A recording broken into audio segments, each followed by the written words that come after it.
के पेड़ पर एक सुरीली नाम की चिड़िया रहती थी। उसने खूब सुंदर घोंसला बनाया हुआ था, जिसमें उसके छोटे छोटे बच्चे साथ में रहते थे। वो बच्चे अभी उड़ना नहीं जानते थे, इसीलिए सुरीली उन सभी को खाना लाकर खिलाती थी। एक दिन जब बरसात तेज हो रही थी, तभी सुरीली के बच्चों को जोर से भूख लगने लगी। बच्चे खूब जोर से रोने लगे, इतना जोर कि देखते देखते सभी बच्चे रो रहे थे। सुरीली से अपने बच्चों के रोना अच्छा नहीं लग रहा था। वो उन्हें चुप करा रही थी, किंतु बच्चे भूख से तड़प रहे थे, इसलिए वह चुप नहीं हो रहे थे।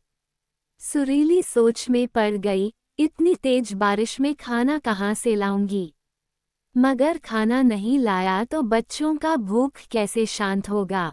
काफी देर सोचने के बाद सुरीली ने एक लंबी उड़ान भरी और पंडित जी के घर पहुंच गई।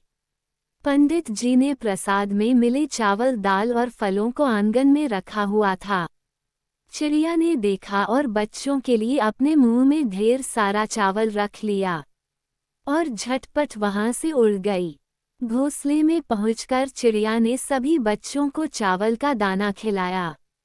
बच्चों का पेट भर गया, वह सब चुप हो गए और आपस में खेलने लगे। मोरल: संसार में माँ की ममता का कोई जोड़ नहीं है, अपनी जान विपत्ति में डालकर भी अपने बच्चों के हित में कार्य करती है।